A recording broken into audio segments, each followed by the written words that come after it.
Good evening. The time is 7 o'clock, and we're going to begin the Raytown Board of Aldermen meeting at this time. It is February 18th. This is regular session number 21. I'm going to ask that our friend Sue Klotz come forward for the invocation and Pledge of Allegiance, please. Would you pray with me? Father God, we are thankful for this beautiful weather today and for all the blessings you have bestowed on us. We gather here together to discuss the business of our city and schools and ask that you guide us in conducting the business at hand. Guide us to make the right decisions for the right reasons, for all concerned in the leading and guiding of our community. Be with each of our leaders as the business and discussions go on, and guide us all safely home on our way when we are concluded. Amen.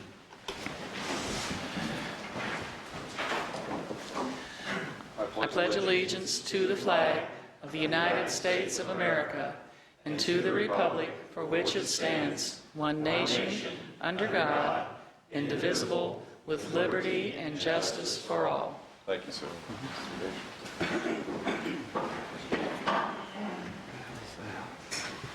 Ask the clerk to call the roll, please. Alderman Lightfoot. Here. Alderman Mock. Here. Alderman Van Buskirk. Here. Alderman Ertz. Here. Alderman Nelson. Here. Alderman Emerson. Here. Alderman Jason Green. Here. Alderman Azier. Here. Alderman Josh Green. Here. Alderman Kramer. Here. Close. Close. All right, very good. We're going to open the floor up to public comments. If anyone at this time would like to address the Board of Aldermen on regarding public comments, anything that may be on the agenda tonight or that is on their mind that this body has control over. Yes, ma'am, please come forward. I need to ask you to go to the podium, please.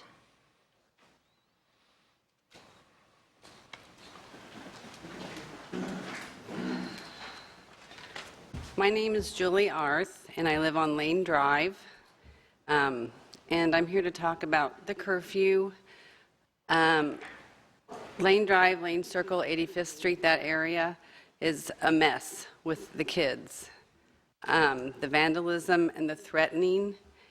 And what I have seen over the past few years is there has not been a whole lot of cooperation from the police, and I don't know why. Last summer was a repeat of summers previous, and my car was broken into, a neighbor's house was vandalized, the lampposts were busted, smashed, and when you call the police, they're reluctant. I don't know. Actually, what I would call their reaction is deplorable, because they won't respond. If they do, it's an hour later, and then when you talk to them, they give the people who call a hard time. And I have a 5-year-old son, and I can't take him out at night. And so I was wondering if there was anything that could be done to improve that situation. The weather's getting warmer, and you're going to see more activity. And is there anything, this has been going on for years now, and is there anything that can be done to resolve it? Yeah, we don't claim to have the answers tonight or this body, but I know that you've got the chief's attention. He's in the room with us now, and I would suspect that you'll be hearing from the police department very soon accordingly. But I don't have an answer for you, but I know the chief would probably like to talk to you further about it. Okay. So thank you for coming up tonight. I appreciate it. Thanks. Ms. Arth, did we get your address, if you wouldn't mind? Is it on the sign-up sheet? Perfect. Thank you.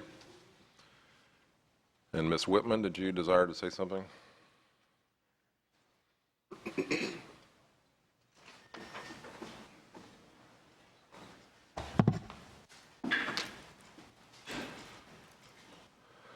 Evening, Whitty.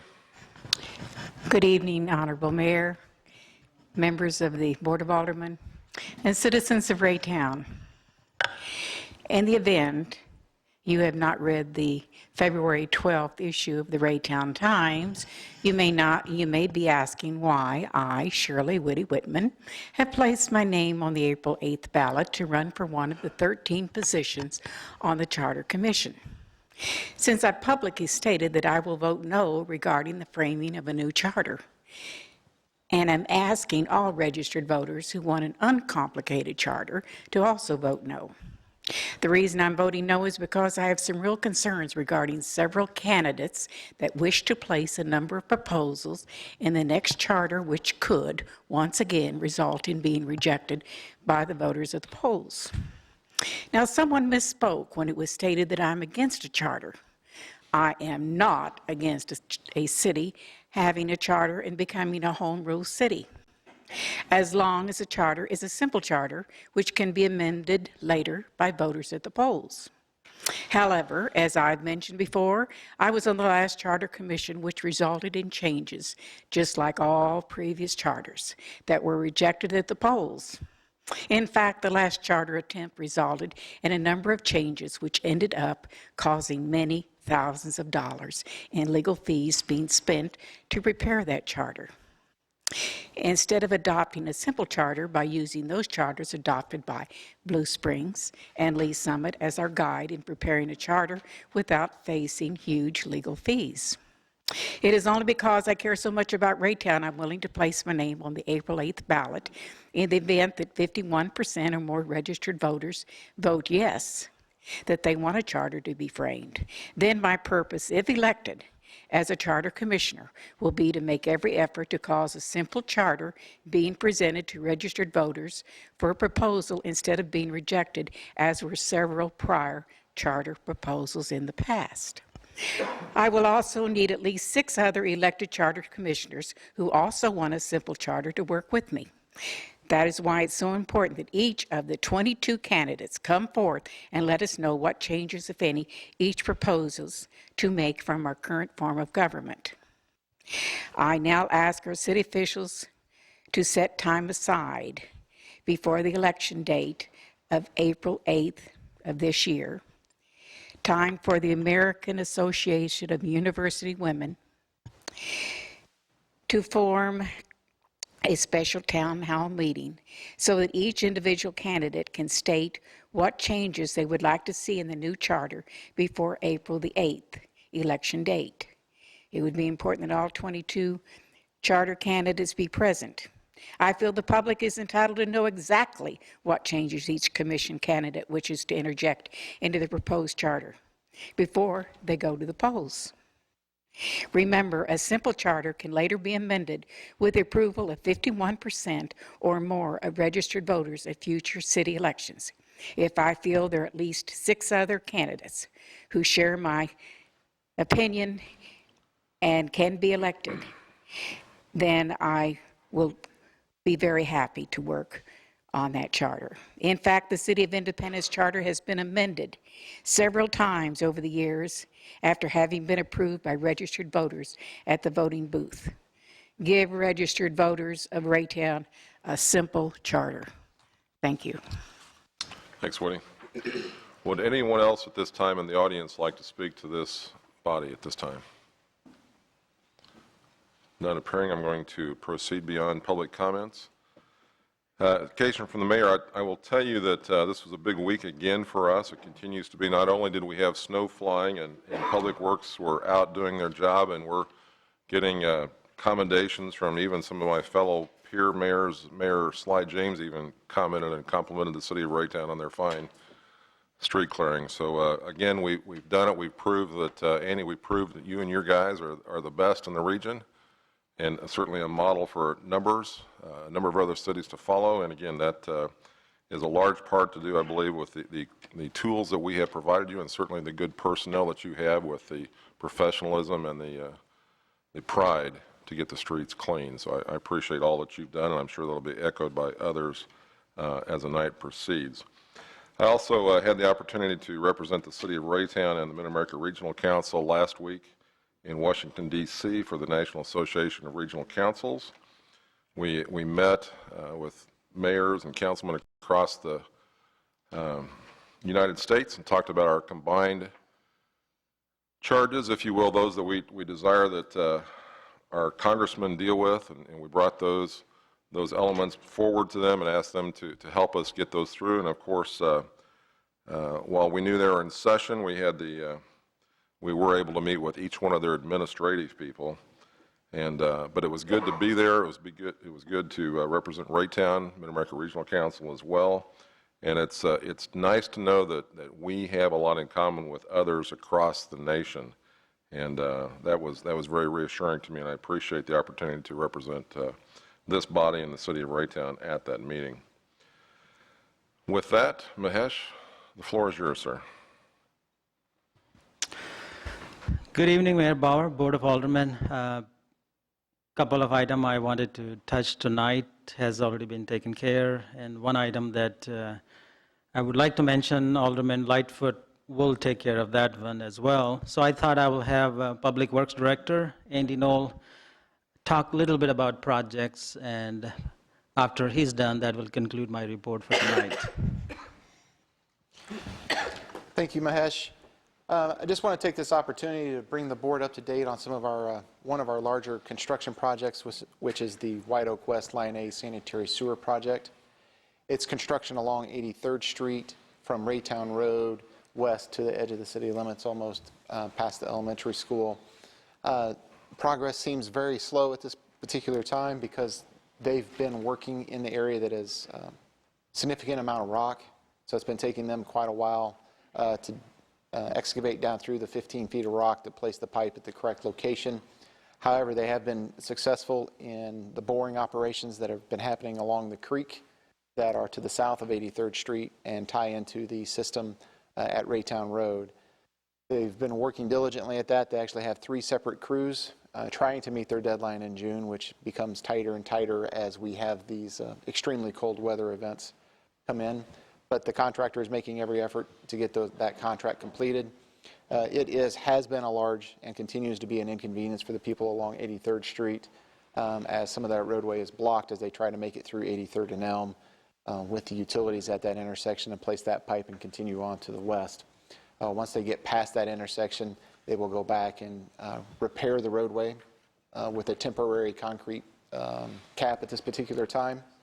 And then as soon as asphalt is available, they will continue and repave that section of 83rd Street so that we have limited disturbance to the roadways, limited disturbance to the traffic patterns through that area. So we know it's been an inconvenience for those neighbors, and we do appreciate their patience. And if they have any concerns, please call us at Public Works. Let us know what those are.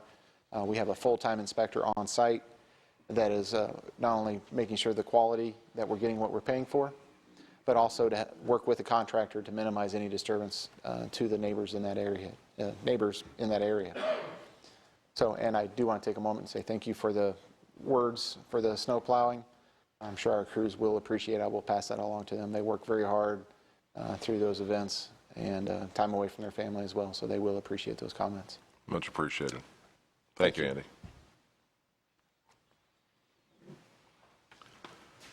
Mahesh, anything else? Okay, we'll go to committee reports, please. I'm going to start at this side. Mr. Green, anything? Ms. Emerson? Mr. Ertz? Mr. Van Buskirk? The Special Sales Tax Citizens Review Committee met back on Tuesday, January 28th, and as liaison to that committee, thought I would just give a brief report. If anyone wants any specifics, I'd be happy to share that with them. There were items requested from the purchase of items that came forward for review by the committee for their approval to send to us with an approval from the Public Works Department, from our Community Development Department, and from the Police Department, with a total of $171,713.75 to be spent from those sales taxes. So again, if anyone needs any specifics, I'd be happy to share that with you. Just get with me whenever. Thank you. Thank you. Mr. Lightfoot? Yes, representing Legislative Committee. Last week, February the 11th, members of the Legislative Committee, myself included, and also Mr. Sharma, made a trip to Jefferson City to do some lobbying efforts for things that will help our city and, protect the rights for Raytown. One thing specifically that we were interested in was an increase in the maximum penalty for our court fines. There's been no increase in our court fines since the 1970s. And so this was something that was our judge is very interested in, and it'll be helpful in many ways for the city. So I'm happy to announce we were very successful with our trip, and House Bill 1829 is filed now, which is sponsored by Representative McDonald, and it's also been co-sponsored by Representative Torpy. So with those two people behind this, we really believe that this will pass, and we've got great support all through the House. In addition, there will be a Senate bill to follow this pretty quickly, and we've got support in the Senate as well, including Kiki Curls, who's a big voice for the Senate.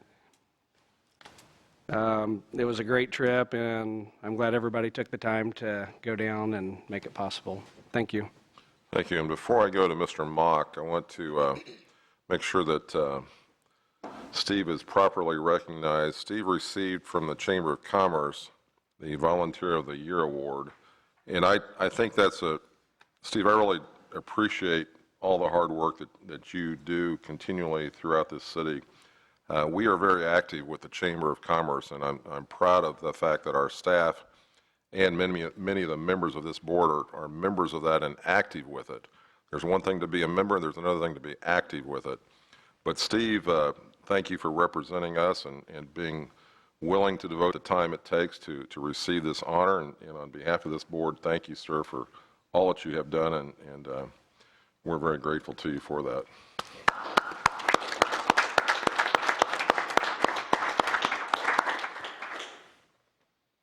Anything to report, Mr. Mock? Yeah, thank you again. Council on Aging will be meeting February the 20th, this Thursday, at 4:15 in Chamber Conference Room. And it takes all of a city when it comes to volunteers, so I hope everybody can step forward on that one too. So thanks a lot, guys. Thank you, Steve. Any other committee reports?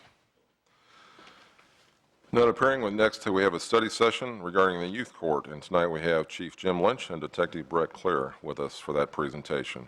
Gentlemen?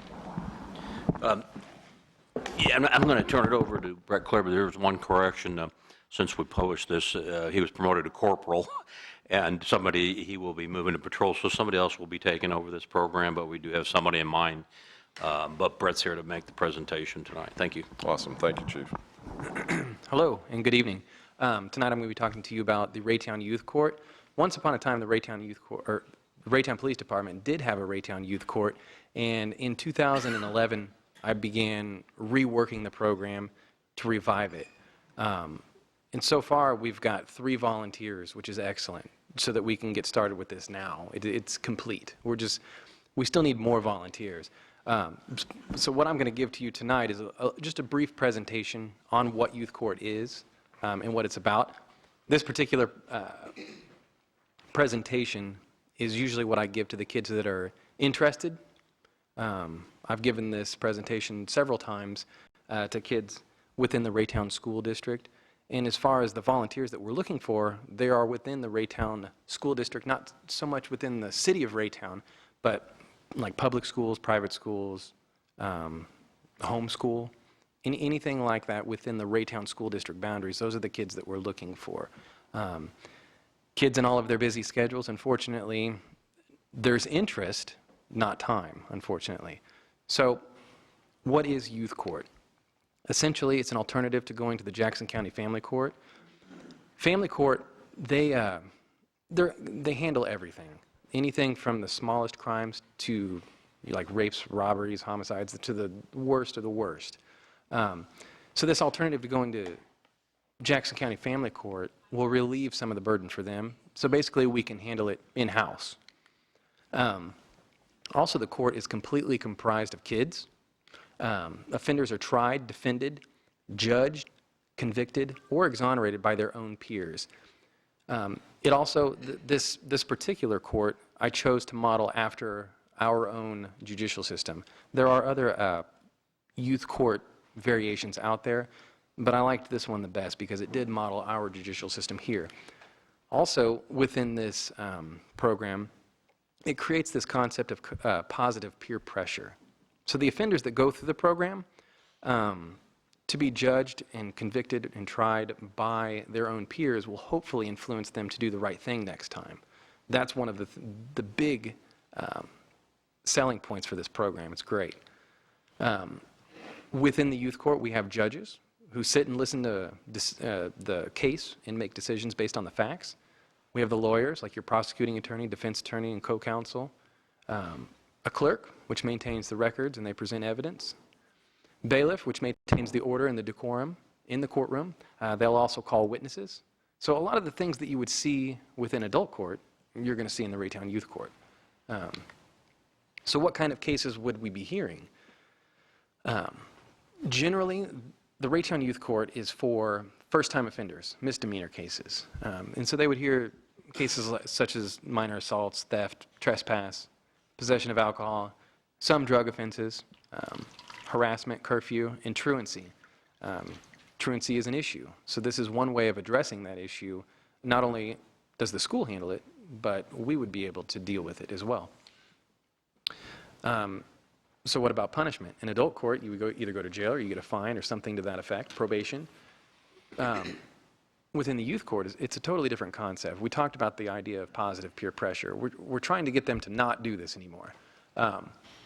So the judge has an option of sentencing up to 50 hours of community service, but the punishment must fit the crime. So we're not going to dole out 50 hours of community service for stealing a candy bar. That's not what this is about. The punishment must fit the crime. Also, there's other alternatives that we can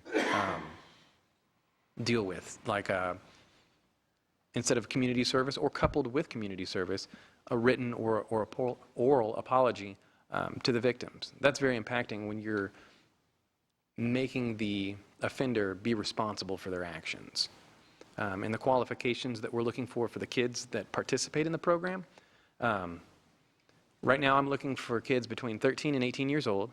They can participate in the program all through high school, or all through junior high, I guess would be for the 13-year-olds. You can't have a juvenile record, and you must undergo a brief background check. It's not anything crazy. We're talking about talking to teachers or principals or something like that to figure out what kind of kid this is that wants to participate in this program. We have to have a standard. So why is youth court good for the community? It's an opportunity first for the participants, not the offenders, but the participants, to give back to the community. When I was in high school, part of my graduation process was to have 10 hours of community service. That was mandatory. I don't know if it's still like that, but they'll get credit for community service for the time that they go through training, for the time that they participated on it. I would sign off on any of that stuff. Also, the community will see immediate results. When you're going through court process, through family court, sometimes there might be more than one court date. With this, we handle it. The community sees immediate results. Also, the community service that they participate with, like REAP. I've talked to Mr. Al Brown with REAP, and he's offered to allow us to send some of the offenders there to help out with their community service, which is excellent. It gives an opportunity for the offender themselves to be responsible for their own actions, for what they've done. They're held accountable for what they've done. And it gives the volunteer a chance to see firsthand how our judicial system works. So going through this whole program, participating in it, going through the training, it looks great on a resume or a college application. And that's what we're trying to do, is teach and prepare. And as far as the training goes, the last group that I've trained, the 3 volunteers, I was spot on. It was 10 weeks, and we did it for about an hour.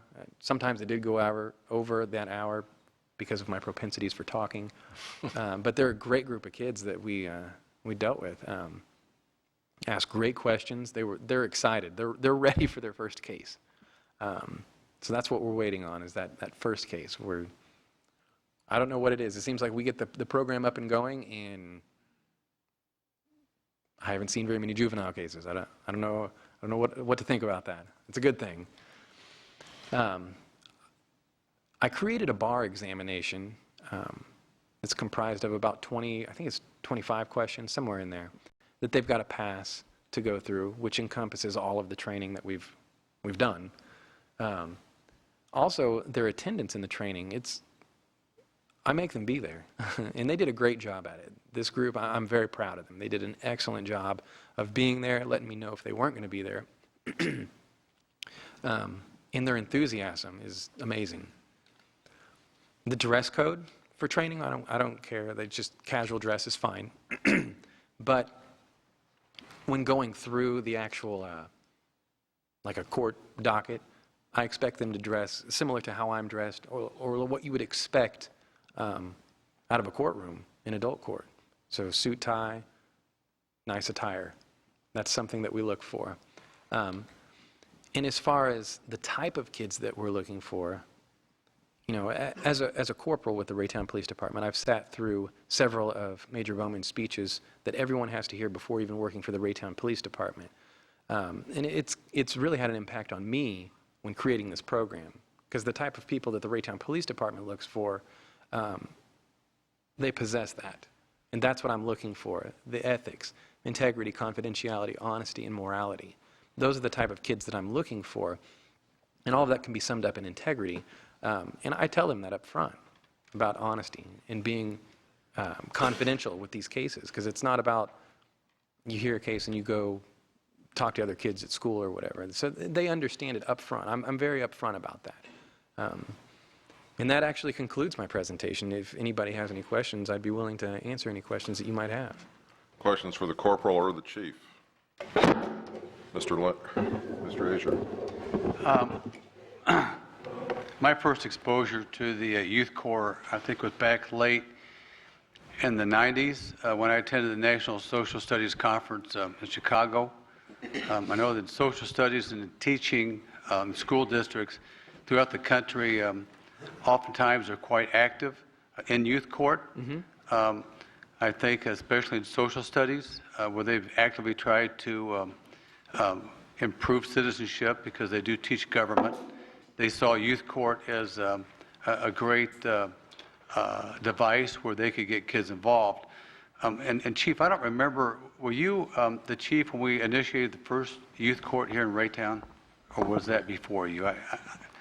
I'm a little fuzzy on that. It was right around that time, but Debbie Schneider, Right. I think, was the first one that did that. And it's been probably 12, maybe plus. At least because I was still teaching at that time, so they had to be at least, golly, 14 years ago. Anyway, so when, and I was on the Board of Aldermen then, we worked through, because I was pretty excited about the youth court because I'd actually, they gave a very good presentation on it, and I saw what other districts were doing throughout the country, and saw it as a really great device for Raytown. And at that time, Tom Smallridge was the district coordinator, and I know our police department, whoever it was at that time, it was Debbie Schneider, did a great job. We worked as a school district, hand in hand with the police department. Really, I mean, they were the inspirator. That they had the budget. They did it, obviously, the police department. But the school district was totally cooperative. And we worked through the district coordinator. I know in the high schools, both of the building coordinators for social studies were interested in it. And my question to you is, have you had any communication with the school districts for this program? Are you invited them to be part of it? Do you intend to utilize the school district or not? Yes, they are well aware. In fact, I think it was in 2012, I actually had a meeting with the superintendents at the main Raytown school building there on Raytown Road. Also, I've gone to each of the high schools and junior highs within Raytown, and I've tried a different approach with this program, because I know kids with social media and technology and things like that. So I put we're on Facebook. Also, I created a digital ad to go into the schools for, they've all got these flat screen TVs that have their announcements throughout the day. So I asked to be put on there to solicit volunteers. But yes, they are very well aware. I've communicated with them. Like I said, the biggest hindrance in this and getting volunteers, it's not that kids aren't interested, it's the time. That's where they just don't have the time. That's where we just don't have enough volunteers. My goal was 10. We have 3, so it can function with a judge, prosecuting attorney, and defense attorney. But my goal is to have at least 10. That way we can have some alternates in case someone can't make the docket.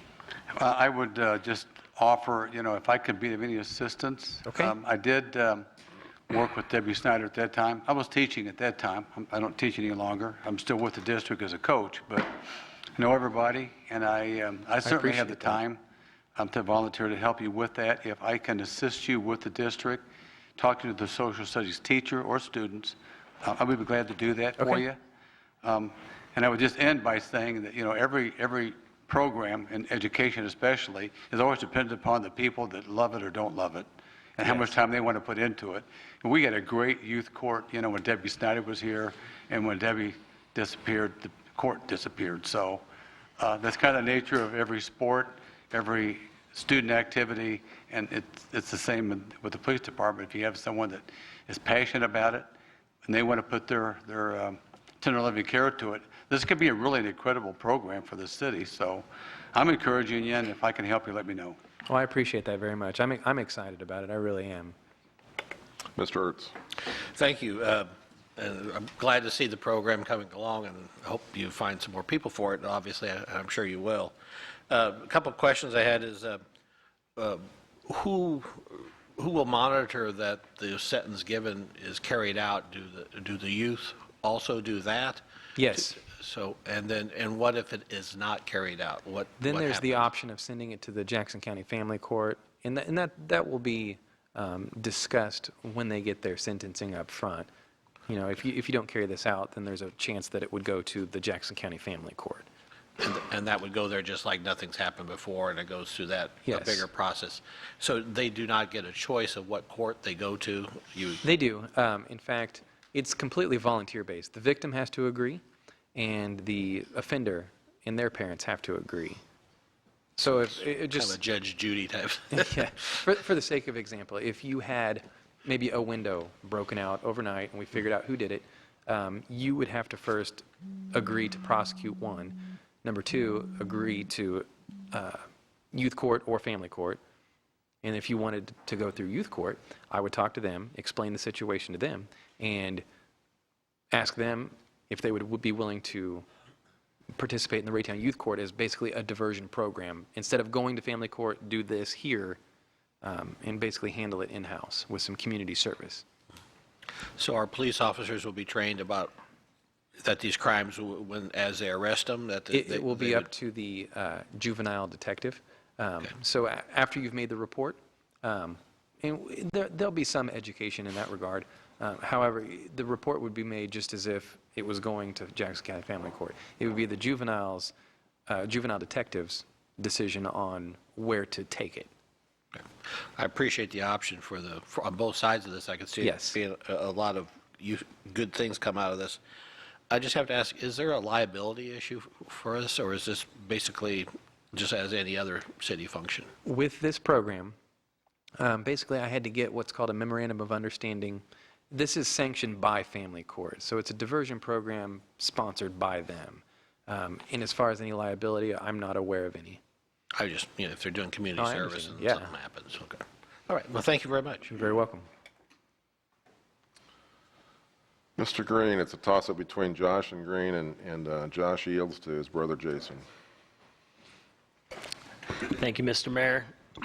Thank you for coming here and presenting this to us as well. I'd like to bounce off Alderman Azier here for a second and just offer any services I could provide in teaching and coaching within the Raytown School District the past several years. I personally know dozens of kids that would be interested in this. In fact, I would offer a suggestion as well is there is what's called an A+ certification in which kids have to serve community service hours towards getting some of the tuition paid down for with public subsidies. These kids do a variety of things from being teachers' aides during summer school, or, I think this would be an excellent opportunity for such. the suggestion I would give, and I can talk to you about this later on. That's fine. Would to maybe touch base with some of the high school counselors who coordinate these A-plus I shouldn't call it certifications, an A-plus program, if you will, to do such. I think it provides a great opportunity for those types of kids that I think you're looking for, kids that, have a great record academically, behaviorally, that I think could be a great asset. Frankly, I think if we utilize that, I think you'll have more than your 10 easy, especially, looking at some of these debate students and things such as that, kids looking into pre-law, et cetera. But at some point, if you wish to contact me, I could, seriously, dozens of candidates come to mind right now. Okay, So excellent. let me know. I did bring some business cards, so I can drop those Well, off to you. I got some too, so. All right. Go ahead. There you go. Thank you. Mr. Josh Green. Thank you. Save the best for last there among us two. Hey, you guys can fight that out. Anyway, I just wanted to thank you guys for your work on this. And I know actually since I did the Citizens Police Academy, they've been working on this for a while. And I was actually one of those kids in high school that was really interested in youth court, but like you said, I did not have the time. I was the kid in band and drumline and debate and everything else. That being said, I also wanted to extend any help that I can provide. Sadly, I do not teach in the Raytown schools, but I am a debate coach for another area school, and I have direct links into both Raytown High School and Raytown South programs. So if there's anything I can do, if I can get your card later, and I can get that information over to those Mark Harris and Maureen Woods, Raytown High and Raytown South, I know that they would be more than happy to recommend that to any of their students there, because like I said, debate, you have a lot of kids that want to go into law and stuff like that. So, yeah. Excellent, thank you. Mr. Mock. Save the best for last. Yeah. This is just going to go on all night, I can What do you think about that, Jim? Yeah, I would. I mean, I'm all for it, about putting my services out there if you guys need me. Okay, Excellent. so Thank you. for sure, this is something that it's been a long time coming, So, but yeah, thanks a lot. Mr. Mock, I presume you have much to give back as well, so. Yeah. All right. Anything else for these gentlemen? Corporal Clear, thank you for your effort. Your signature is all over this program. You're very welcome. I know the board is with me on this, but thank you for all the time you put into it. It's much appreciated. This community definitely will be better off because of it, and I appreciate, again, the time and energy that you've devoted to it as well. Thank you, Mr. Mayor. Thank you. Thanks, Chief. Thank you. Okay, with that, we're going to move to the legislative session. First on the legislative session is the consent agenda. We have three items on the consent agenda. Would anyone on this board desire to remove any one of those items to handle separately? Motion to approve. Second. Mr. Kramer's got the motion to approve. Mr. Mayor, if I could make a comment really quickly before, sorry. Seconded by Mr. Jason Green. We're into discussion, Mr. Josh Green. I'm not wanting to remove anything off the consent agenda. I just wanted to say that I actually had the opportunity of working with Danielle Miles, me and Pat both did, and I'm glad to see that she's getting more involved and being through the consent agenda, possibly appointed to the Raytown Park Board. Okay, thank you. I've heard no objection to the consent agenda, none of those items wanting to come off. We got a motion and a second to approve. Any further discussion? Ms. Emerson? My only concern is We that... can't talk about the items, I guess. If you want an item pulled off, you have to ask for it to be pulled off, I believe. Am I correct on that? Right now, we're voting consent All right. on the agenda, so. Am I correct on that? Yes. Thank you, sir. Okay. Call the vote on consent agenda, please.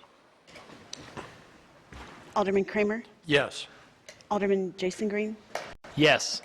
Alderman Josh Green? Yes. Alderman Nelson? Yes. Alderman Van Buskirk?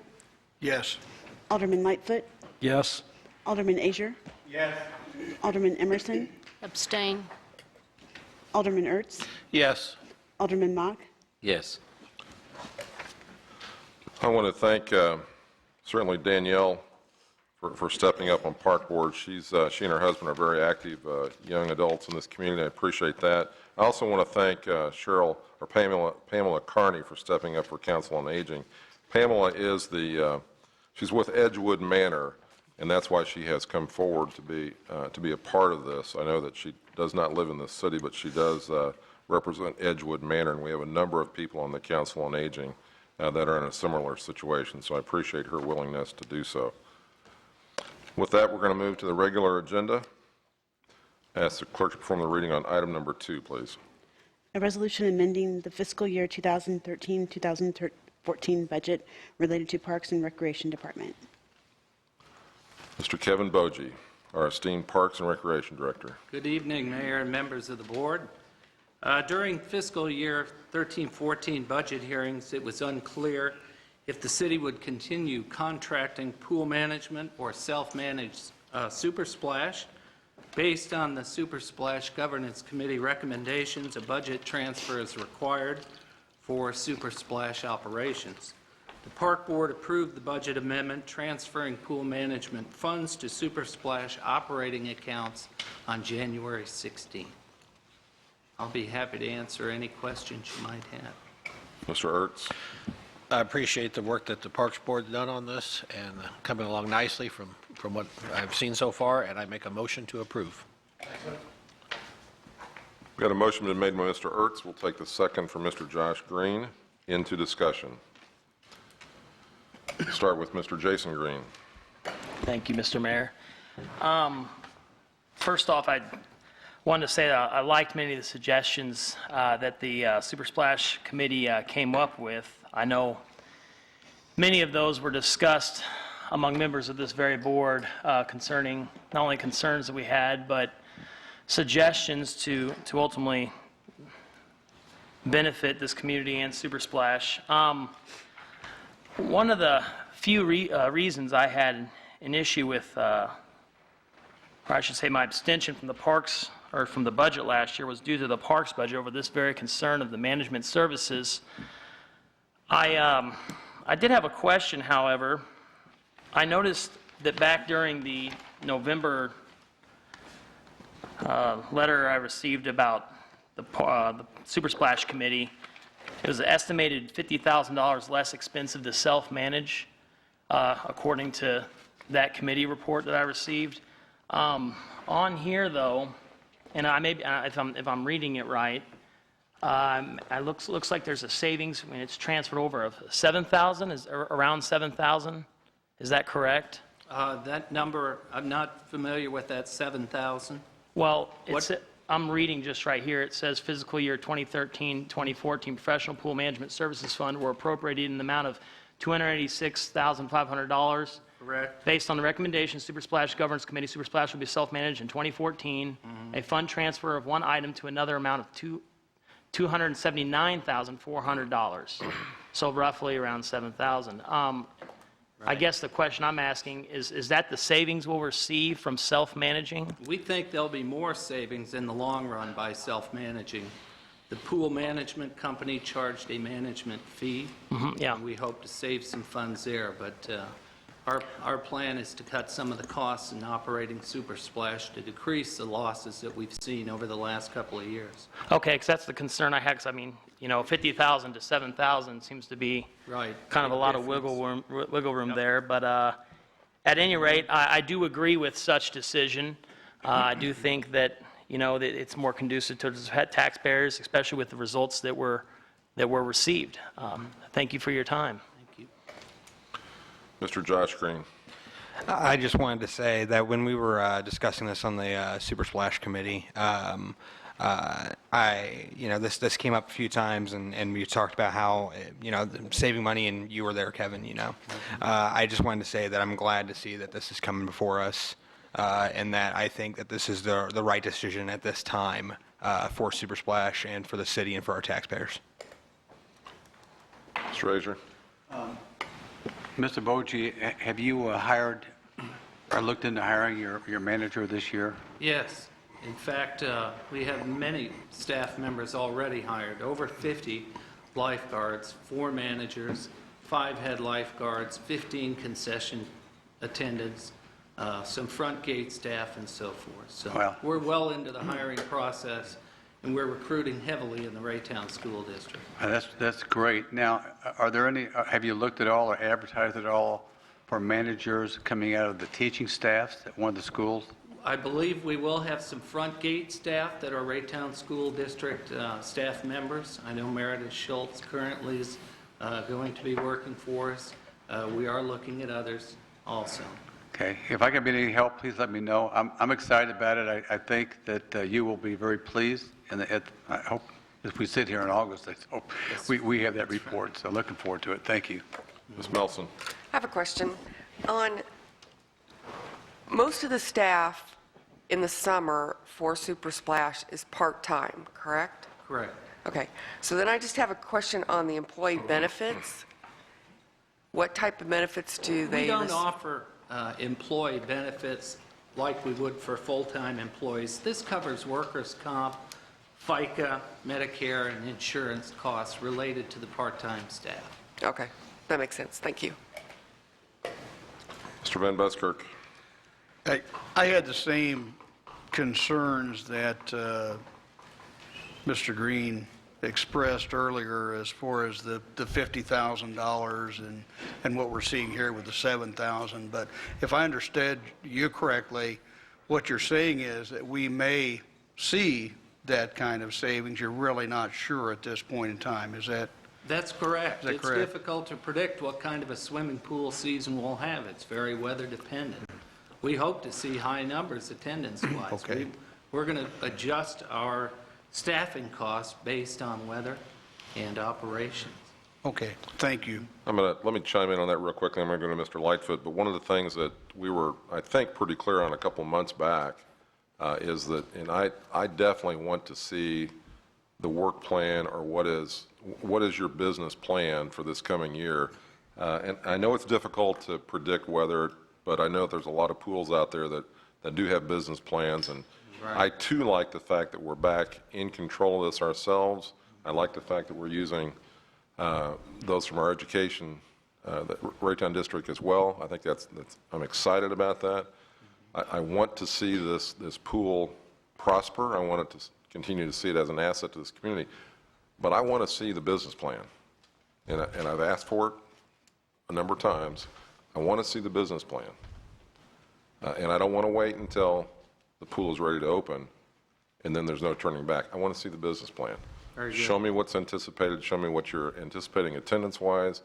I want to see how the revenue is going to be generated from concession stands, ticket taking, et cetera. I want to see the business plan, and I hope I'm not the only one up here that's asking for that. But I thought we were pretty clear on that a couple months back ago. Bring us a business plan soon, please. Very good. All right, thank you. Mr. Lightfoot.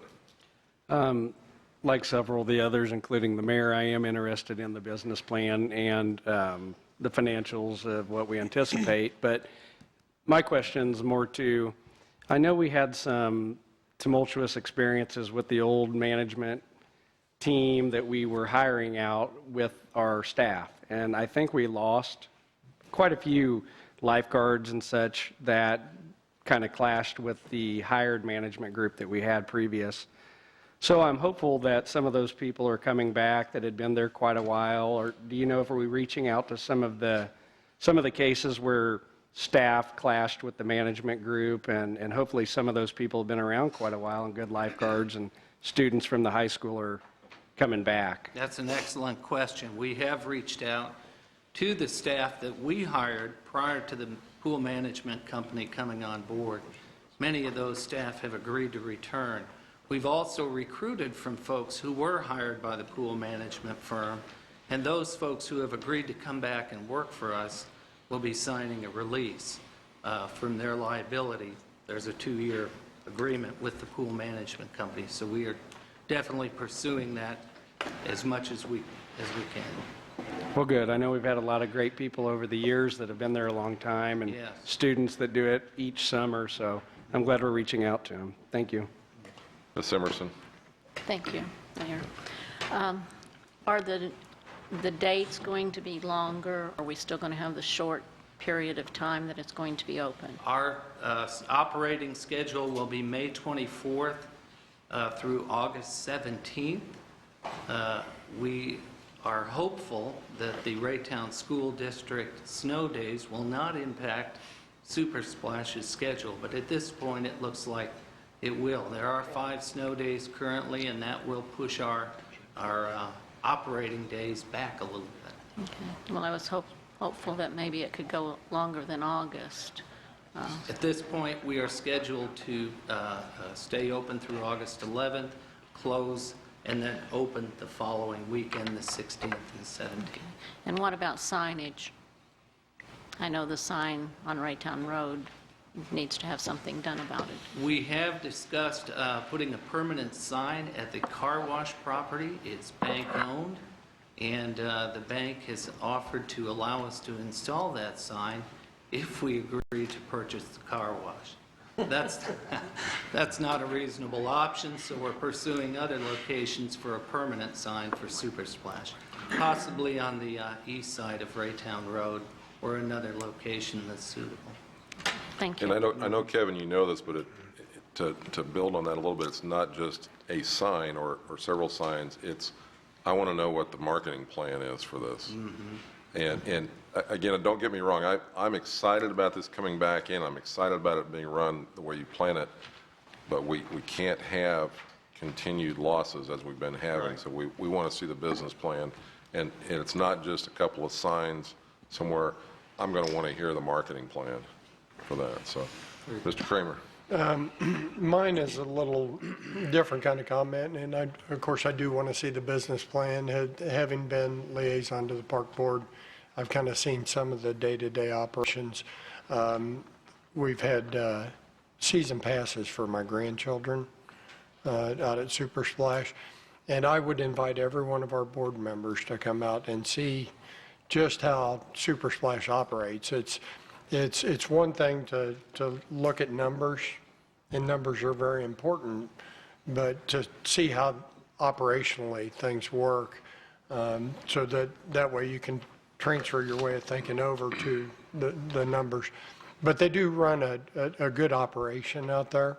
Of course, every year we try to get out there as much as possible with the grandkids, but yeah, it's a neat opportunity to go out, just to walk around, talk to the employees, talk to the manager, talk to the concession people, and see how things work. And as Kevin said, you know, one year I as liaison, we just had a number of rain days, and you just can't plan on something like that. And so when you do put that business model together, there's certain things that are unseen, as Kevin talked about, the snow days, that's going to impact the opening and closing. But do go out there if you get a chance. Anything else? We've got a motion and a second. Mr. Azier? Yeah, Kevin, I have a suggestion since we're talking marketing. I know a number of companies, corporations, that do provide for their employees memberships to fitness centers. Have we ever thought about giving memberships to the Raytown city staff, since we own that pool? We have the police department. We have all of our workers. I don't think that we're necessarily the highest paid in the area, but giving them at least an individual membership. A lot of what they make at Super Splash is on concessions too. Nobody ever really walks in for free. They spend a lot of money at the concession stand. They brought their whole families, but you know, that would be a good marketing plan. We have Raytown Night at the Royals. We could have Raytown Night at Super Splash for all of our staff, a picnic for all of Raytown. All the policemen could come. I mean, everyone that worked for the city of Raytown. It's our facility, and by gosh, if our employees aren't excited about that, if they aren't attending it, then there's a real question about it too. So we need to, I think, include them in the marketing plan. So that's a real door opener, I think. I think the belief is pump priming is always that once you get people going, more people are going to follow. And a great place to start is with city staff. Excellent point. Mr. Mock, did you have something? Yeah, I do. I agree with Mr. Azier for sure on this. And is there any type of, how am I saying this? group nights, chamber nights, anything like that on the horizon with this thing? We are, you mean special events planned at Special Super Splash? events, We are yes. talking about doing that. We are offering fitness classes this summer. We're going to try to do a DJ night at the pool, some different events to get kids to come and families to come. Okay, all right. Thanks. Mr. Van Buskirk. Well, I just, kind of along the same lines as Mr. Mock, I guess, and something the mayor touched on and some others about marketing. And I know a lot of discussion at the Super Splash committee was about marketing and doing a better job of that and how vital that was going to be to the success of it. So I hope that some of those ideas are utilized. Thank you. Okay. Again, motion and second's been made. Is there any further discussion on this matter? None. Ask the clerk to perform the vote, please. Alderman Ertz, Yes. Alderman Josh Green, Yes. Alderman Azier, Yes. Alderman Mock, Yes. Alderman Jason Green, Yes. Alderman Emerson, Yes. Alderman Kramer, Yes. Alderman Lightfoot, Yes. Alderman Van Buskirk, Yes. Alderman Melson, Yes. Kevin, two things. I don't want to forget these. I want to be sure to thank you, and I want to thank your staff, and I want to thank the park board for putting this together. They've tackled some really tough issues. This is probably one of the biggest I'm aware of in a long number of years, but I appreciate everything that you and the board are doing, and the staff as well. I also earlier mentioned thanking Public Works for their work during the snow, and I want to thank you and your department for stepping up as well. All of the departments in the city came together for that, and certainly Parks Department chimed in with that and helped as well, so thanks to the Parks Appreciate Department. that, Mayor. All right. Thank you. That motion has passed. We're moving on to item number 3, and I'll ask the clerk to perform that reading. a resolution authorizing and approving the acceptance of a 2014 local law enforcement block grant from the Missouri Department of Public Safety in the amount of $8,991 to fund magnetic locks for jail doors and amending the fiscal year 2013-2014 budget. Chief Lynch, anything you'd like to add on this subject, sir? That pretty much covers, we're asking for board approval to amend our budget to accept the funds for the grant. It's a 10% matching grant. The amount of $999 was already included in our budget. So, and again, we intend to use the funding to make our jail more secure with magnetic locks. I'm sure you're all jumping in here to offer motions. You got a motion to approve, Mr. Kramer. Second is Ms. Emerson. Into discussion, Mr. Van Buskirk. No. All right, we've got a motion and a second. Is there any further discussion on this subject? Ms. Emerson, you ready to vote? Okay. Call the vote, please. Alderman Kramer, Yes. Alderman Emerson, Yes. Alderman Jason Green, Yes. Alderman Van Buskirk, Yes. Alderman Josh Green, Yes. Alderman Ertz, Yes. Alderman Azier, Yes. Alderman Mock, Yes. Alderman Melson, Yes. Alderman Lightfoot, Yes. Item number 4, please. a resolution authorizing and approving participation by the city in a Missouri Department of Transportation Highway Safety Crash Reduction / Hazardous Moving Enforcement Project and an application for grant funding in connection with the Highway Safety Crash Reduction Hazardous Moving Enforcement Grant for such purposes. Chief, again, anything you'd like to add on this subject, sir? Just this grant we pretty much get every year. I know that some of the aldermen have participated in some of the operations we've had for hazardous moving in a number of times and now. So we're just asking the board to accept to approve the resolution to apply for the $18,850 funding. It also includes sending one officer to training to LETSAC, which is, try to remember this acronym, Law Enforcement Training. It's a seminar. Anyway, they paid, that's part of the funding is also paid for by the grant. And we go out and we participate with other task force. They come to Raytown, we go to other cities, and it's on an overtime basis. So it's a reimbursable grant. So, and the only other thing, I'm sorry, I have is, they didn't give us a lot of time. I was told by Sergeant McDonough earlier today, they didn't give us a lot of time to complete this and turn it in. It's due by March 1st. So it requires the board signatures and a mayor's signature on it. So if we could catch you all before you get out of here tonight, that would be great, so we can get it in. I have it up on the dais. Mr. Mock? Yeah, what was that annual conference again? What was? Oh, I was hoping McDonough was watching and he'd text me. Law enforcement, You don't have to say it. training. no, he's jacking with you. I'm blank. No, wait a minute, I want to hear what, no. Motion to approve. Mr. Mock's got the motion to approve, seconded by Mr. Kramer. Into discussion. Ms. Melson. I have a question, and this application that we have is due by March 1st, so I'm assuming on the goals and objectives, the goal is to decrease hazardous moving violations, driving-related fatalities by 2% annually too, and then has these listings of numbers. So I was wondering, it's got 305 by 2012 and 299 by 2013, and I wondered if you had current numbers, because I'm assuming that those were for the itemization of the grant, but in 2012, because it's saying that you're going to decrease 2% annually to these numbers, so I didn't know if you had current numbers for the 2012 and the 2013, to see if you were on track.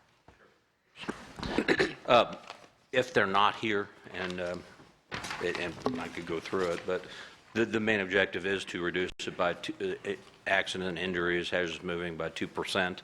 I will be glad to get them for you from Sergeant. I'm sure we have them. Okay. And this is a reimbursable grant, correct? Yes. As in you're spending the money and then getting the reimbursement? Yeah, they work on an overtime basis, and then every pay period, or I'm going to say every pay period. I just signed one today. The state reimburses us. They send us a check. Okay. All right, thanks. Mr. Lightfoot. I'll just comment that I have participated in a couple of these events over the years, and I think the grant money is well worth the while, and I've seen firsthand on several occasions that, the impact this has. It's a really good program, so just putting that out there. Thank you. Anything else? We got a motion and a second. No further discussion. Ask the clerk to call the vote, please. Alderman Mock? Yes. Alderman Kramer? Yes. Alderman Emerson? Yes. Alderman Melson? Yes. Alderman Ertz? Yes. Alderman Jason Green? Yes. Alderman Josh Green? Yes. Alderman Van Buskirk? Yes. Alderman Azier? Yes. Alderman Lightfoot? Yes. Thanks, Chief.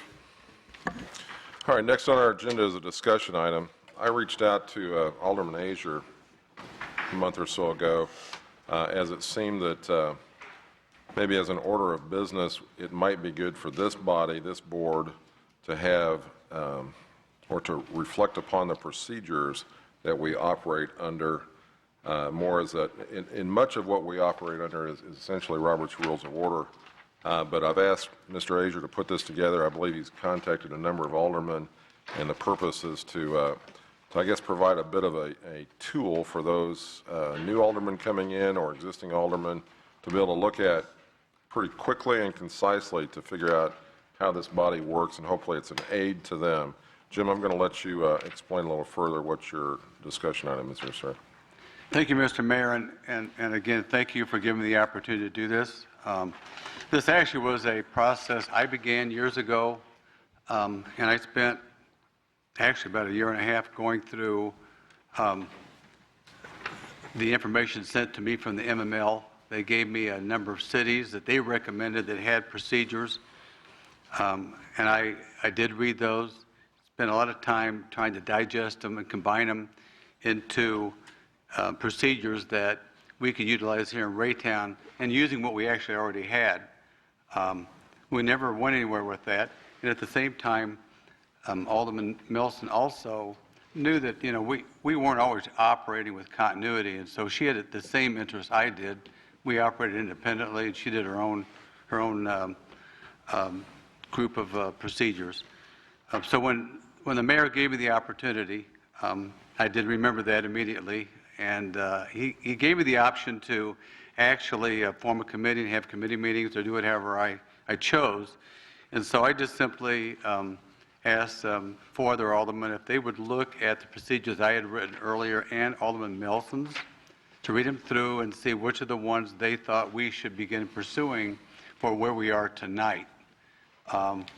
And they chose unanimously to go with the ones that I had written. You should have had in your packet Alderman Melson's procedures also.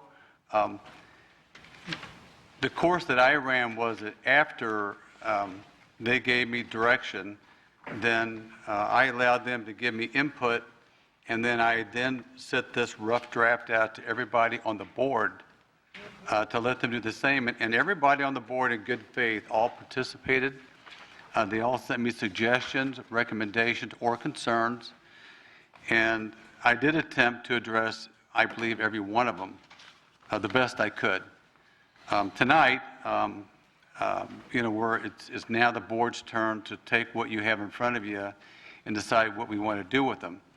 I will say that I won't be offended if, again, everybody has a chance now as a group to look at Alderman Melson's much shorter version. This is the board's procedures. It's not mine, so that wouldn't offend me. But I'm telling you this because I do want you to look at those. I want you to be objective in every way. I'm not going to reread the memo that I sent to you some time ago before my operation, actually, and before our snow meeting was called off, so it seems like forever since that's gone by. I did give you tonight just a short sheet that I wrote that I will cover. I'm not, like I said, not going to read my memo to you, but just a couple of things that the rationale behind this was that if we have procedures written down, it allows everybody to have input on how we conduct our meetings. And one of the things that I did learn through this process was that there are aldermen that do have suggestions and things that they would like to see. Also, they're reviewed every election, after every election, to see if they want to make changes. That allows the new people coming in, first of all, kind of requires them to learn them, and then at the same time to see if they want to make suggestions. That's typically customary in both the U.S. Congress and the General Assembly, so it's kind of par for the course. Also, it provides a set of documents. Many of the things in here, or most of what we have in here, are in our resolutions anyway, but they're just kind of spread out, kind of all over the board. So what it does, it puts them all in one body, and when an alderman is then elected, they can pick it up and they can learn pretty much everything we do and why we do it. And I think that's important because, I've been here 15 years. I've watched a lot of new people come in, and it's a little bit confusing to them. So it's a good educational tool. And then lastly, it creates continuity, and I think what we all want is to be professional. And you can't be professional if you don't have continuity. So that was the goal here. Did want to add, I did speak with our attorney, Joe Willerth, and he made a couple comments that nothing that I put in procedures is contrary to the Robert's Rules of Order. And the reason that I did include the procedure is that Robert's Rules of Order is like a whole book. And to utilize the entire book, you need to have a parliamentarian, and you need to have that book and utilize the whole thing all the time. And we don't really need to do that. We don't do it anyway. So I just took the most often used things that we do here, that we apply on a meeting basis, and put them in one body so that they would know those things, because it's on a day-to-day basis, it's most usable. doesn't omit the Robert's Rules of Order. And if something isn't covered, you still would use the Rules of Order. Secondly, that the provisions for seating, dress code, obtaining the floor, and reference only toward ward number in Rule 14, rather by name, and voting procedures, they still appear consistent with Robert Rules of Order. So there's no contradiction there. And the last thing was, and Alderman Green called me on the apostrophe on his name. Apologize for that, Jason. But was trying to address one of his concerns. Maybe my wording wasn't real good about the city administrator and maybe possibly the attorney giving a speedy, and I'm sure he'll want to explain that later, but that's why that did occur.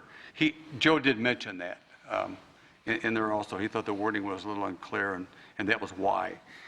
The last thing before I turn it over to the board is that I did indicate in my memo that there are a few items that I felt need to be addressed because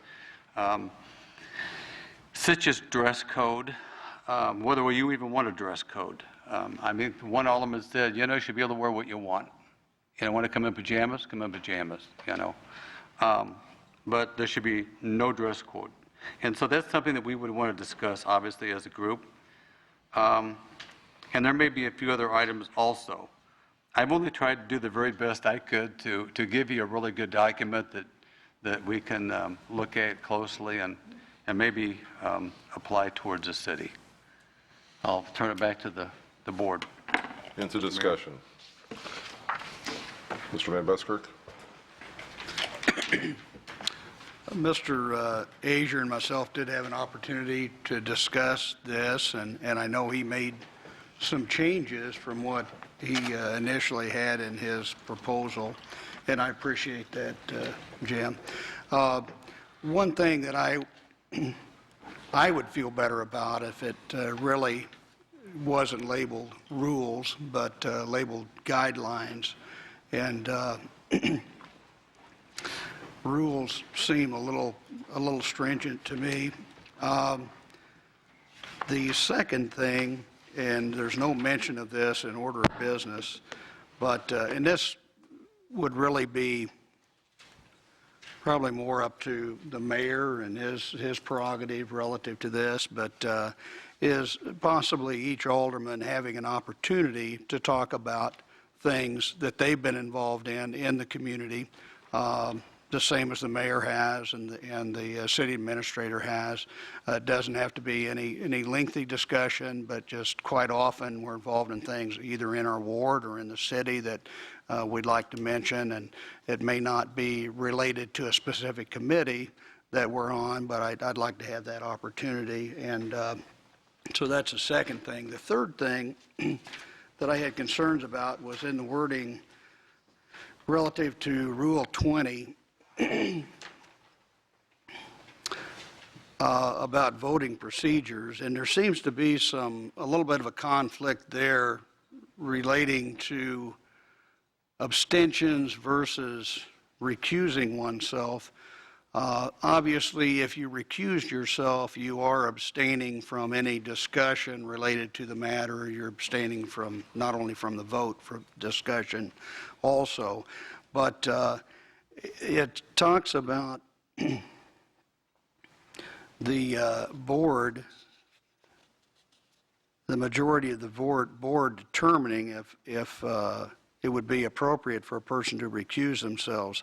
I don't think that should be the case. I believe if an individual feels that they want to recuse themselves from a particular item, they should have to do so, and I'm not sure they should have to state why.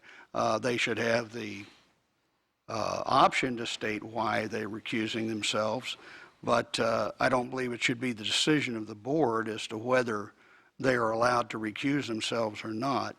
Also, it mentions that not voting, would, if a person didn't vote, it would be counted as a yes vote.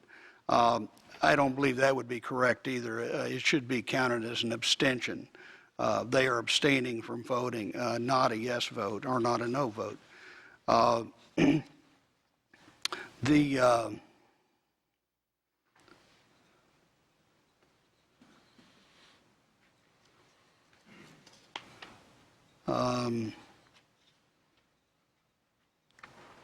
it also states that the individual, if they're going to abstain, needs to give a reason for the abstention. Certainly, they could have that option, but I don't think that should be required. So it just seems to be a little bit of a conflict there about recusing oneself and abstaining from a vote. To abstain means to refrain from casting one's vote. That's what it, it's what the dictionary would tell you. Recuse is to withdraw from a position of judging so as to avoid any semblance of partiality or bias or special interest, basically to disqualify oneself from discussion and from the vote. So I think that maybe could be made a little bit clearer in number 20. I would like to see, some changes there. One other thing that was in there, it was in Rule 30, where it was talking about when individuals are addressing the city and requirements for doing that prior to that. That's one of the changes that Alderman Azier made, to where it's just a suggestion that individuals do that. I think if we force people to do that, I think we're stepping on their First Amendment rights. So I think to suggest that is probably appropriate. So I appreciate your changing that. Thank you. Ms. Emerson. Yes, thank you, Mr. Mayor. I have gone over it quite thoroughly. I have checked with the city ordinances and some of the Roberts rules. And this code will definitely become special rules of order. And the city, as the city ordinance and laws require, we are governed by Robert's Rules of Order. That is definitely one of the things that is in our ordinances. Because of this, we must make sure that we do not, I'm sorry, I had to put on my glasses, attempt to motion for these rules of the Board of Aldermen that guide either administration or parliamentary procedure as a rule of order or standing order. As such, will have all the rights and privileges of those special rules. This is not a guide or a set of principles, but becomes part of the official governing if it's voted on. By city law, we are required to function with an already timely, tested parliamentary authority in which most smaller legislative bodies in this city use daily. It says, do we want to go with Robert's rules and have a parliamentarian or use this code? And I think that is misleading, because Robert's rules provide for smaller legislative bodies to work under a less formal version of the parliamentary procedures without reinventing the wheel. And I think that's what we're doing. I don't see that we need to change. We do a pretty good job, I think. And as far as the mission statement, we already have a mission statement on our website. It was voted by the board, and I don't think we need to change that. Also, we have a core service value that all city employees are presumably being operated under. The time of the meeting, yes. Special meetings, that's a direct violation to have only the mayor be able to call it, because the city ordinance, section 2-29, it says that it only takes 2 aldermen to call a meeting. And I think this gives the mayor, any mayor, more authority to call a meeting and place him in a much higher position than the rest of the aldermen. The majority defined, I agree with Mr. Van Buskirk that a simple majority, it's worded, it should say, shall mean a simple majority present of the quorum, which is at least 6 members, because the way it's worded, only 4 people need to vote in order to pass something. Also, in rule number 3, the city ordinance 2-33F gives a space that shall provide the opportunity for the city administrator to report upon matters of interest, and that is not in that list. It's, the city ordinance already says that the mayor will, preside over the Board of Aldermen. And as far as dress code, I think the people that elected us, if they don't like the way we dress, they should be the ones to tell us how to dress. We are adults, and we're professional people, and I don't think that we're in parochial schools and we should be told how to dress. I think we all can figure that out.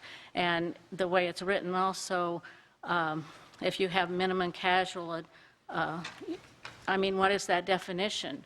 If you look it up, there is no definition for that. In the Western culture, it can mean anything. All standing and temporary committees shall be appointed by the mayor, and he shall designate the chair, the vice chair, and the total number. This directly violates the city ordinance number 2-36C that gives board members the ability to motion and appoint ad hoc or temporary committees. It also fails to mention the approval of the board written into Ordinance 2-36D, as well as the review of any appointee, including personal interviews. There is no number 8 rule on here. I don't know. It was probably just misnumbered. No state or city ordinance should limit the introduction of a bill to only 3 possibilities.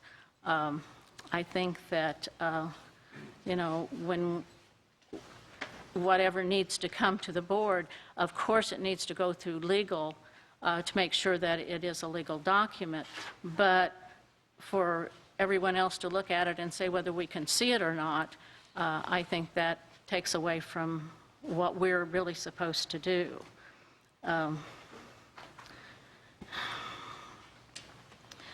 Then certain motions are in order when interrupting. It says you're not supposed to interrupt, but certain motions are in order. You can, call for the order of the day, call for division, parliamentary inquiry, point of order, all of that. And that already, exists in Robert's rules. Ordinance 22-39 through 2-43 by ordinance is known as the Board of Aldermen Decorum Ordinance. It states, the Board of Aldermen of the City of Raytown recognizes that in order to enhance the concept of effective and democratic government, it is essential that a legislative body exercise the power to preserve order and decorum during legislative meetings so that the true deliberate process will not be interrupted. The ordinance specifically governs the Board of Aldermen meetings, and if the city lawmakers have decided that the mayor as a presiding officer should have unilateral power to preserve decorum, it would not have included, that in the paragraph. Yes, he should have the meeting and keep it in order, but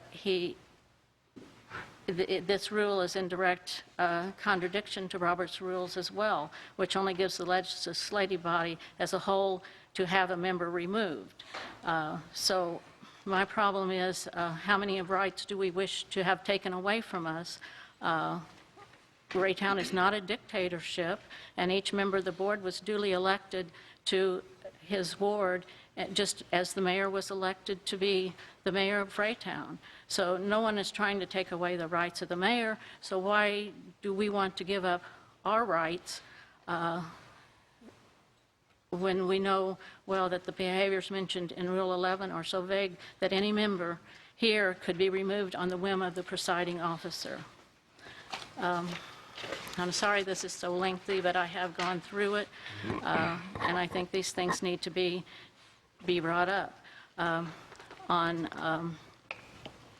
number C, a board Board of Aldermen may lay the pending question aside temporarily when some other issues urgently arrive. This is altering parliamentary rules. The purpose of the City of Raytown adopting ordinances require all of its legislative or deliberative bodies to use Robert's rules to alleviate this kind of confusion that this creates. It is specific that it actually makes it more difficult to have a circulation of new board members per election cycle, only to circumvent the law that requires the board to be governed by Ordinance 2-32C. And to abstain from a vote is definitely not a yes vote. You can take, for instance, say we had a resolution on the ballot regarding sending $10,000 to, say, Kenya. 8,000 people voted yes. 9,000 people voted no.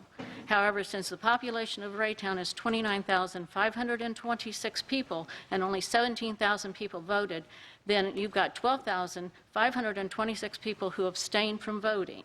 They did not vote because apparently they didn't want to.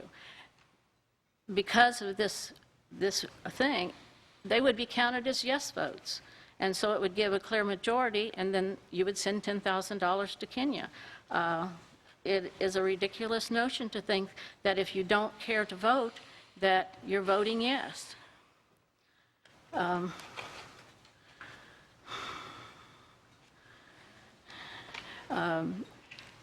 find, too, that when you have Mayor Pro Tem that takes office and they want to vote, but if there's a tie, how can they have two votes? That doesn't make any sense to me at all. But all rules from 12 to 19 and 21 and 22 are already standard procedures in Robert's rules. Rule number 24, members of the Board of Aldermen shall inform the presiding officer when they're departing. I think that's a reasonable thing. I'm sure that their voters, if they do not, if they get up and leave or they don't show up, that when it comes time to elect them again, they're not going to. As far as the presiding officer can dismiss people for a meeting, I don't believe there is any need for this rule. It is already a duty of the presiding officer to maintain decorum within the meeting of both members and non-members. This rule does not distinguish between whether it's the board or it's people that are coming to speak to the board. And Robert's rules, if you look at pages 644 and 648, has specific rules of how a presiding officer is to complete this with two different sets of meeting attendees, allowing the chair the ability to remove an elected alderman at any time for what he deems as rude, boisterous, or profane behavior, giving the presiding officer too much power that can too easily lead to corrupted practice. The purpose that Roberts has different tactics for removal of members and non-members is so that the utmost respect is given to the offices for which the alderman was elected, therefore allowing the constituents of this district to be represented by the individual. And it also, it takes a vote of the board in order to remove someone. And, all officers, all members of the board are adults and they're elected, and they are to respect and follow the law. The members of the Board of Aldermen shall not interrupt a person speaking from the lectern. They can ask afterwards. This is non-controversial in nature, but is out of order as special rules or standing orders, as they have nothing to do with what's happening for the board itself. This should not be included under rules of the Board of Aldermen because it has nothing to do specifically with the actions of the Board of Aldermen, as they do not govern, This is not to say they don't need to be discussed and voted on, but should take a form of resolution to help set standards for the public discussion. On the board protocol, number 1 and number 2, it says aldermen should comply and they should be independent. This is suggestions. This is not a definite they have to. It's just a suggestion. And so I don't see any way that that can be policed. I'm almost through. Of course, the board should, there's already a state law and a city ordinance governing the confidentiality of city property, personnel, and proceeding in the police, so I don't see any reason that that should be in there. Many of the rules are very vague and can be interpreted by different people in different ways. Specifically with parliamentary procedure as a duplicate of what is already required by law at best. If the law requires that the Board of Directors work within a parliamentarian authority, in this case Robert's Rules, which is an ordinance for Raytown, then it should be expected that each board member should be familiar with and be required to use Robert's Rules in the function of their position in alderman.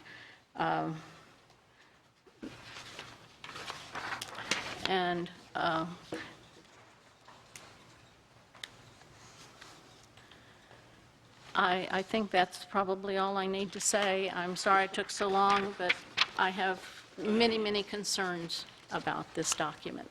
Thank you very much. Ms. Emerson, did you share those with Mr. Asia before this meeting? I gave him some information, but I did not give him everything, no. Okay, thank you. Yeah, Mr. Mayor. I don't want to. Mr. Asia? Yeah, I don't want to discuss everything that Alderman Emerson said, but several things are out of context, and I just want to give 2 examples. And I did explain to her, for example, removal of a board member. Well, you can't remove a board member just because of what he said. But there have been situations where board members have gotten violent, tempers have flared, meetings were destroyed, and they refused to listen to the mayor. And in a case like that, when the safety of the rest of the board members or the safety of the meeting is at hand, there has to be at least some incident where the mayor could say, you need to leave, or sit down and be quiet. And what Mrs. Emerson is saying is, you should never be able to say that if they want to continue fighting, then you let them continue fighting. And my recourse to that was, if they were and you remove both of them and they went out in the parking lot, now what's going to take place out there? And there was a time when we've had aldermen who have right to carry, they bring guns into the board. Is there simply never any situation where a mayor, for any reason, should ever be allowed to remove a board member because of safety? And her reply was no. That was, and she still feels that way, and it's her right. Now, I do want to mention that we did at one time have a parliamentarian that did sit. At one time, our attorney did sit next to the mayor, was a parliamentarian, and there was a question about abstaining. Could and when could a member of the board abstain? And there are times when some people say, no, I'm not abstaining. I'm just not voting. I don't like what you're doing. I refuse to vote at all. And that's not an abstain. There's clearly a difference of what people are doing and why they're doing it. And if they wanted to just say, I abstain, I never said an abstain vote was a positive vote. It's a no vote. But if they refuse to abstain and refuse to vote, there's a difference. And under Robert's Rules of Order, how we operated previously, at least 12 years ago, that actually took place in a meeting. And so you clarify that between what's taking place. Now, again, I've been a member of this board for a long time, and I remember when this board was split. And we had at one time, we had 5 people who were definitely anti-mayor, 4 people who were supportive of the mayor, and one person that was just trying to be independent. That was me.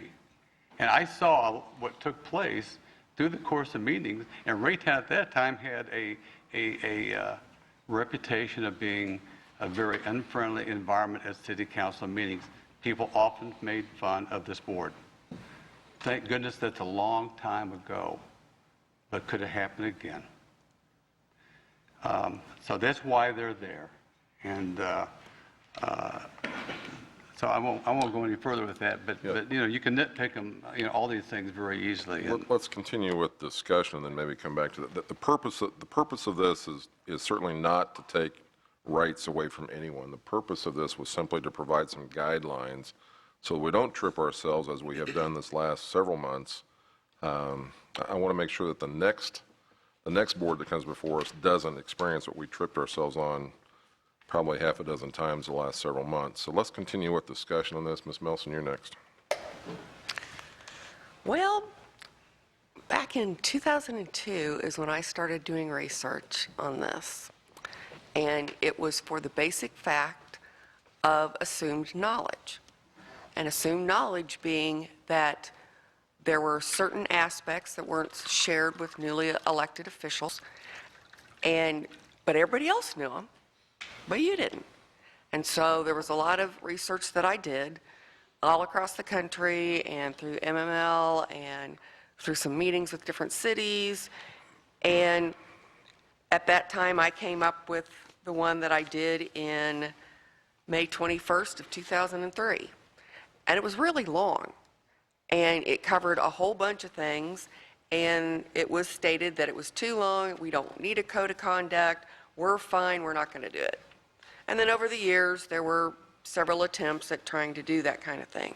But the main emphasis for me was assumed knowledge, because you need to have knowledge not for the Roberts Rules kind of thing, but for the aldermen in themselves, and what governs and guidelines are for the Board of Aldermen. And that's what I did. It was brought up many times, and then there was many contentious debates of, no, we don't need it, nobody needs to tell us what to do. And I appreciate Alderman Emerson for her analysis on that. I recall many years ago doing that and cross-matching it with with the city's things and other guidelines and such. And my basic premise for the ones that I kind of redid mine, because Jim and I were talking and trying to figure this out, is the Board of Aldermen guidelines, not rules, but just guidelines of different things. And even as we've been sitting here and listening, I've been circling some stuff because I think it needs to be changed in what I wrote. But I think as a whole, the Board of Aldermen, we have to come together and come up with something, because there will be elections in the future and new people coming on, and what are you going to hand them? Everybody that walks in here as a newly elected official doesn't come in with a whole bunch of knowledge of everything that happens as a Board of Aldermen, and it's not spelled out exactly in this either, but you're giving them some type of knowledge and guidelines to be able to be utilized by those now and then those who will be elected in the future. So, you know, however this board wants to progress, I only brought part of my file. I have, and a lot of it's out of date now because I think there's a lot of new things that need to be incorporated in it. And that's what I tried to do in the January 12, 2014 one. So I find it interesting because a lot of these dialogues happened back in 2003. It's really not changed that much, except for the fact we again have an opportunity to get something down as in guidelines for the Board of Aldermen. Continued discussion. Mr. Green. Thank you, Mr. Mayor. First off, I had an opportunity to email Alderman Azier and express some of my concerns as well. I do want to point out a couple. I promise my list will not be very long. My explanations will be brief. But I do share many of the concerns that Alderman Emerson, but also Alderman Van Buskirk brought up. First, I'd like to thank Jim Azier, Alderman Jim Azier, and Alderman Nelson for offering their input and suggestions on some of these guidelines. I know when I was elected back in April, there really wasn't such. I do think some of these guidelines would be good for new aldermen, especially new to the process. There wasn't anything really there for us, but I do think Robert's rules. I think the issue is Robert's rules needs to be enforced correctly, and I think it alleviates a lot of these concerns and makes a lot of this unnecessary. That's something that's universal. It's good for Maryville, Missouri, Kansas City, Missouri. It's good for everyone.